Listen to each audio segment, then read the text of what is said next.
Genèse, chapitre 7. L'Éternel dit à Noé, « Entre dans l'arche avec toute ta famille, car je t'ai vu comme juste devant moi dans cette génération.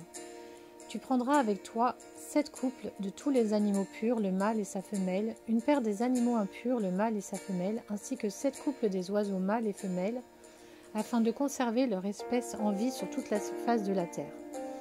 En effet, encore 7 jours, et je ferai tomber la pluie sur la terre pendant 40 jours et 40 nuits. J'exterminerai ainsi de la surface du sol tous les êtres que j'ai créés. » Noé se conforma à tous les ordres que Dieu lui avait donnés. Noé avait 600 ans lorsque le déluge frappa la terre. Noé entra dans l'arche avec ses fils, sa femme et les femmes de ses fils pour échapper à l'eau du déluge. Parmi les animaux purs et les animaux impurs, les oiseaux et tout ce qui se déplace sur le sol, un mâle et une femelle entrèrent dans l'arche avec Noé, 2 par 2, comme Dieu l'avait ordonné à Noé. L'eau du déluge frappa la terre 7 jours après. L'an 600 de la vie de Noé, le 17e jour du 2e mois, toutes les sources du grand abîme jaillirent et les écluses du ciel s'ouvrirent. La pluie tomba sur la terre pendant 40 jours et 40 nuits.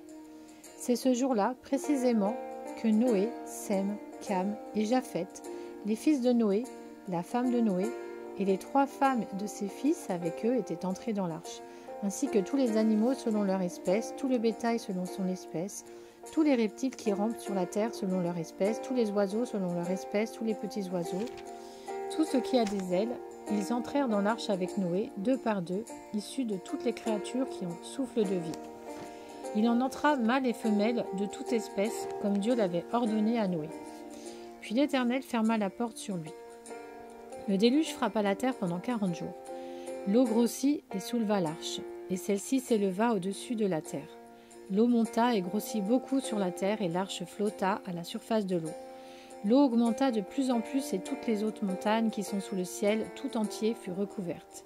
L'eau monta de 7 mètres et demi au-dessus des montagnes, si bien qu'elle fut recouverte. Tout ce qui vivait sur la terre expira, tant les oiseaux que le bétail, les animaux, tout ce qui pullulait sur la terre et tous les hommes. Tout ce qui avait un souffle de vie dans ses narines et qui se trouvait sur la terre ferme mourut. Dieu fit disparaître tous les êtres qui étaient à la surface du sol, depuis l'homme jusqu'au bétail, aux reptiles et aux oiseaux, ils furent exterminés de la terre. Il ne resta que Noé et ceux qui étaient avec lui dans l'arche. La crue de l'eau sur la terre dura 150 jours. Genèse, chapitre 8. Dieu se souvint de Noé, de tous les animaux et de tout le bétail qui étaient avec lui dans l'arche. Il fit passer un vent sur la terre et l'eau se calma. Les sources de l'abîme et les écluses du ciel furent fermées et la pluie ne tomba plus du ciel. L'eau se retira peu à peu de dessus la terre, si bien qu'elle baissa au bout de 150 jours. Le 17e jour du 7e mois, l'arche s'arrêta sur les montagnes d'Ararat. L'eau baissa progressivement jusqu'au 10e mois. Le premier jour du 10e mois, les sommets des montagnes apparurent. Au bout de 40 jours, Noé ouvrit la fenêtre qu'il avait faite à l'arche. Il lâcha le corbeau et celui-ci sortit, faisant des allers et retours jusqu'à ce que l'eau ait séché sur la terre. Il lâcha aussi la colombe pour voir si l'eau avait baissé sur la terre, mais celle-ci ne trouva aucun endroit où se poser. Elle revint vers lui dans l'arche car il y avait de l'eau sur toute la surface de la terre. Il avança la main, la prit et la fit rentrer vers lui dans l'arche. Il attendit encore 7 autres jours, puis il lâcha de nouveau la colombe hors de l'arche. La colombe revint vers lui sur le soir, et voici qu'une feuille d'olivier arrachée était dans son bec.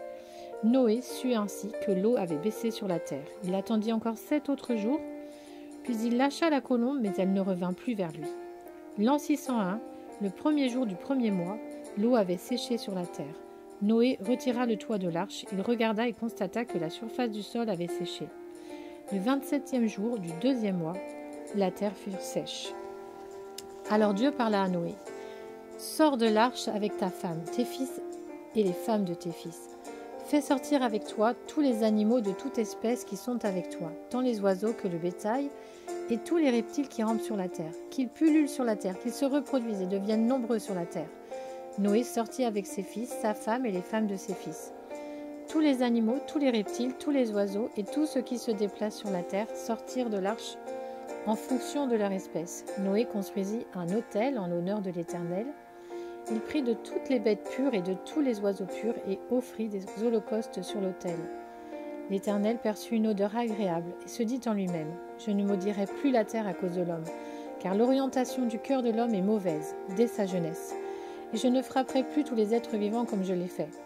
Tant que la terre subsistera, les semailles et la moisson, le froid et la chaleur, l'été et l'hiver, le jour et la nuit ne cesseront pas.